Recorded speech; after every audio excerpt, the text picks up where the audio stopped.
Hey there, and welcome to NCAA College Football Week 11 highlights. We're going to look back on Week 11. I'm John. I'm Bobby. And I'm Josh. And we're ready to bring you some of the football action. We're going to start with our number 10 game. And, we brought this one up last week. And just wanted to mention, congratulations, Troy. You won the game. Now you got 2 wins for this season. And that has to be like, 125th nationally? It does put you low nationally. And the good news is you face Idaho next week, and Idaho has 1 win so far this season. So you should be able to win that one as well. But congratulations, that was a good win, 45-21. Beating Georgia State, who just recently has moved up to 1A. You kind of need to solidify yourself. Troy, you've been here a long time. You got to put those guys back in the law. And obviously, Troy's got a lot of adjustments they do. To go. This is their last season for their current coach, who's been there since 1991. So they've got a lot of changes going on. Not the best way to end ever. It's not the best way to end, but yeah. The number 9 game for the week. Wow.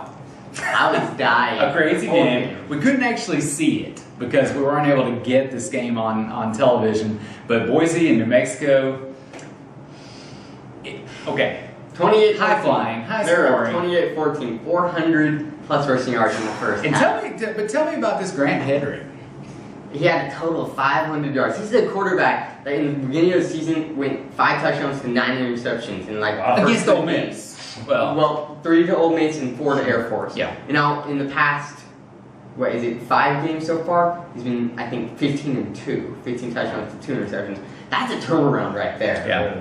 Now they had to play some serious catch up. He was the reason in this our game. team won this game. Yeah. Wow. 19 unanswered points in the fourth quarter. That was a strong fourth quarter finish. I hate the triple option. And then triple option is tough. That Presley was scoring and running. I think it was 422 yards in the first half for New Mexico. It was first half. It was a lot of yards. Pretty much. They got 70 after that. They did not do well in the second half. Yeah, That's not a lot. So the halftime adjustments came through. Yeah. They did. And that's the signs of a good football team, is when you can play that second half. And speaking of second half, we had Oregon at Utah. And Utah, to me, they never looked like they were in it. They just didn't look like they were. Well, they looked like they were ready to me when they almost scored that touchdown. Kalen Clay dropped the football before he crossed the goal line. The play is under further review. This will be interesting. The side judge was watching it the entire way. Watch Kalen Clay before he crosses the goal line. That was the end of the game, right there. For everybody in the nation except Utah, that was really funny. for Utah, I'm sure that was so demoralizing. Sure. Did they ever recover? They might not have. I mean, a team that Should have been have up 14-0, which is always a nice thing to do on a team like Oregon. Okay, Mariota, he continues to solidify. I will be so surprised if he doesn't get the. He'd get my vote for Heisman. I'd be really surprised. He's shining. They got 24 points in the second quarter, 24 points in the fourth quarter. Really, they didn't get much in the first and third, but they did the job. So now the Ducks face a 2-8 Colorado next. Okay, yeah. Which means that it's nothing. And they finish with Oregon State. Who's doing really bad. Who, by the time they face Oregon, I predict they will have been in a 6-game losing streak. And that will be their 7th. To me, it looks like Oregon is set for Pac-12 against, well, I think we do know who, but we'll get into that later. Okay, UCLA at Washington. Like we had said before, we thought it was Peterson's chance to show. We said this a lot of times. Washington is not good enough to be the ranked opponent right now. They're just not. Even a top 25th opponent, they're not good enough to beat them. They can beat average teams pretty handily, but when you put them against a team that has a good defense and a good offense, they cannot compete. But let's remember, this is his first year. These aren't even his players yet. And they've competed. This wasn't maybe as close as score indicated, but they're not getting totally demolished by these teams. So I would say give Peterson some time at Washington. We'll see what happens next year. But and UCLA is a tough opponent. Sure. They've had a couple blunders this season. Sure. But Hundley, he's a great quarterback. He can perform, and UCLA is a good team. Washington is not up to that yet. Sure. The number 6 game, Baylor at Oklahoma. And early in that game, you had Oklahoma up 14-3. Me and Bobby said Oklahoma could win this game.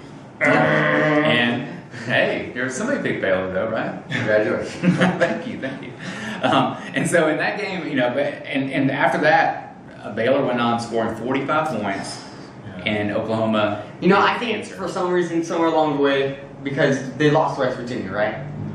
I was kind of like, okay, so they're not as good as we thought. I think they're just as good as we thought they were. They just Baylor? lost a game. Sure. They lost a game, which kind of lost some respect for me. Beating Oklahoma this bad. They're good enough, but when you talk about the Big 12, they're not. There's one team that really is standing out at the moment that we're going to get to, and I don't. It's not Baylor, even though they're good. Sure. Even though I think they're really good this season. Hey, let's talk about their receiver Coleman. In that game alone, 15 receptions, 224 yards, 2 touchdowns. I mean, he Bryce Petty's good, but, no doubt. But wow, without a receiver like that, my goodness. He doesn't get as much credit as some of the bigger name wide receivers like Treadwell and Mark Cooper, both SEC receivers. Probably because it's Bryce Petty who's throwing him the football. Maybe. That dude gets already 500 plus yards a game. But he's good. Every single receiver for Baylor is good if you're getting that many yards. Okay, now in the ESPN on the page I was looking at, this one really caught my eye.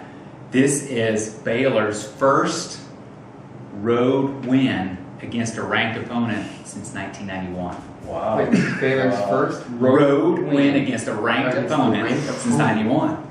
This is a good team. How did they not do that sometime last year? Oh, wow, they didn't do it with RG3 either back in the day. That was the statistic that was in ESPN. I remember RG3 team when he got the Heisman. They were like, what, 6-6 by the end of the season? They weren't that great. It was just RG3 was great. Yeah. Well, I'd just say how far Oklahoma has fallen out of the sights. I mean, preseason number 3, number 4, number 5, and they've kind of fallen off. Yeah. Talk about falling off. Our number 5 game, Notre Dame at Arizona State. I guess Arizona State would be the team you're talking about with the lead on that side of the... That's right. Exactly. Very good. So Notre Dame really was... They looked like they were hanging in there with Arizona for a while. And as a matter of fact, they started closing it. Sure. They started closing it there towards the end. But wow, Golson, as far as his impressive stats in terms of number of yards he got, turnovers, 4 interceptions, 1 fumble, all his. He'd been mistake prone throughout I don't get how anybody could have put him in the Heisman picture in the first place, to tell you the truth. What was that thinking? You're not very impressed with Golson, are you? I don't think he's that good. Well, what I think happened is Notre Dame finally ran into the defense. They've been able to get by playing softer teams with no defense and scoring a lot of points. But eventually you get to face a team like Arizona State who has a defense, and I think eventually caught up with them. And if Oregon does play Arizona State, they better watch Well, and that's what it looks like it's boiling down to for the Pac-12 There's going to championship. have That's one what it loss. looks like, yes. That looks like it'd be That's a really right. good final. That'll be a good team. Yeah, it could make for a very good one. And Arizona State should I'm win pretty their sure next Arizona 2. State's only But loss was to UCLA. Arizona's next, yeah, it is. Very good. Their next biggest game for Arizona State is against Arizona at the very end of the season. That was a good one. And so that would come before the Pac-12, and so that's also an interesting matchup. But we'll get It's to that. crazy to think you got the state of Mississippi doing really well in football, and then the state of Arizona. What in the world is happening in college football? Yeah. Well, my sister's in Tucson, so I know you're probably enjoying some of this. Probably not. You probably don't even know what's going on, but that's okay. Number 4 game was Texas A&M at Auburn. Probably the most. Thank you.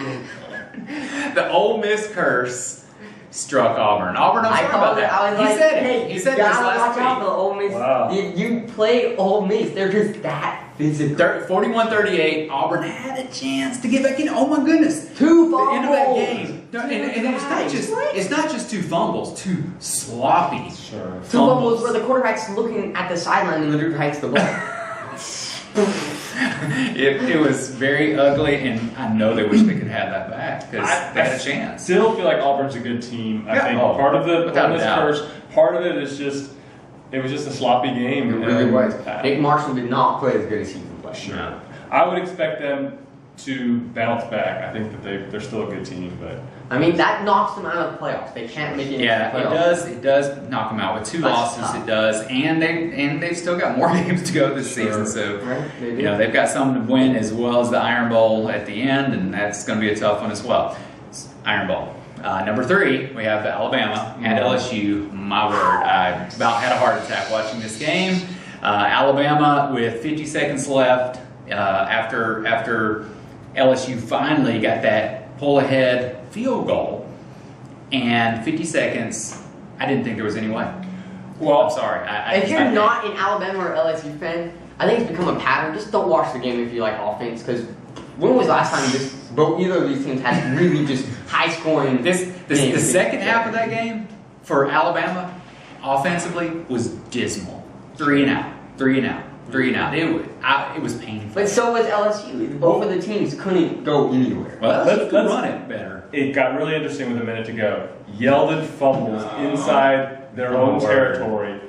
Ole Miss could I thought it was over at at that with the fumble. Sure. Yeah, That's what most people thought. And then Sims came through with a clutch drive at the end. He had a couple scrambles. He had a really escape in the pocket, finding a pass deep. Like, Amari Cooper is still up for Heisman, in my opinion. He's still probably the best receiver in the Yeah, he didn't have the best game that time. He didn't have the best game, but he's good. But speaking of that, I think LSU, their young quarterbacks, played well. Jennings, I think Jennings. Outside of that, as far as overtime was concerned, 4 straight in. I think that was just Alabama coming out and realizing we can stop this. Yeah, sure. Yeah, but for the most part, I thought he played pretty well. Yeah. For I know Death Valley's a hard place to play. It really is. But for Alabama, they're 18-4 in Death Valley. Wow. So they're one of the few teams that can say that. That's beyond positive. That's beating down Death Valley. Yeah. All right. So number 2 game was Kansas State at TCU, and here talk about another team we were talking about. You know, I regret ever moving from TCU instead of Big 12. Because I know I jumped from a bunch of you jumped from Baylor to TCU. I jumped from Baylor, TCU, Kansas State. I had them last year. And so Kansas State, that was sort of it for them. Sure. Boykin. I mean, TCU did. Boykin looked good. And again, we said this every week. He hasn't really proved us wrong. In the game they lost, it was just this high-scoring fest. So, wow. You gotta think TCU is gonna be a contender. Boykin, 219 in the air, 130 on the ground, a lot of yards, and 3 Not touchdowns. As good as but a lot of yards. Yeah, he was good. So what does that mean? Let's talk about for Kansas State. No, for TCU. Now they play Kansas, easy win. Then Texas, then Iowa State. Is that it? TCU, Texas, and Iowa State. Yes, and so that should mean right now that should mean that they will be 11-1 in the conference. Which would mean they Big 12, yes. Well, and then Baylor will finish. Baylor, who is also the only one-loss team in the conference, they finish with Oklahoma State, Texas Tech, and Kansas State. Which is considerably harder than TCU's remaining. Considerably harder. But let's just say both of these teams win out. TCU gets it because they beat Baylor. And they're higher. Yes, that's right. It's not a matter of so how right now, at this moment, it looks like TCU is going to win the Big 12. Now, because there is no championship, so it looks like TCU will win it. And K-State has 2 losses. That's right. So it really is TCU and Baylor at this point. Because I was going to say, at this rate, if K-State only had 1, they might be able to make the Big 2. If TCU blows this, I'd be amazed. I mean, these 3 teams. Let's not forget, though, a couple years ago, who was it? Somebody K-State had their national championship ticket punched, and then they lost to Baylor. Yeah. I mean, this game's not on our list, but Texas beat West Virginia. That's true. Yeah, so Texas is not maybe think Texas could do something. Speaking of the Texas-West Virginia, that was. Oh my goodness! I just thought what the Texas coach. What's his name? Charlie Strong. Strong's. That was Strong's first ranked win. Wow. Yeah. So as coach of Texas. No, I think they gotta give game. Charlie Strong a little bit of time before. Yeah. No. Yeah. The number 1 game, Big Ten. Ohio State, Michigan State, at Michigan State, and what happened? Do you remember what happened last week? What did I say? Spur of the moment decision. You did. Spur of the moment. And Bill White was really happy for that. It hit me right in the gut, and I really questioned it. I thought, and even when Ohio State went down and got that field goal early, I just didn't feel it. Michigan State had it. No, it fire. didn't look. I felt the same way.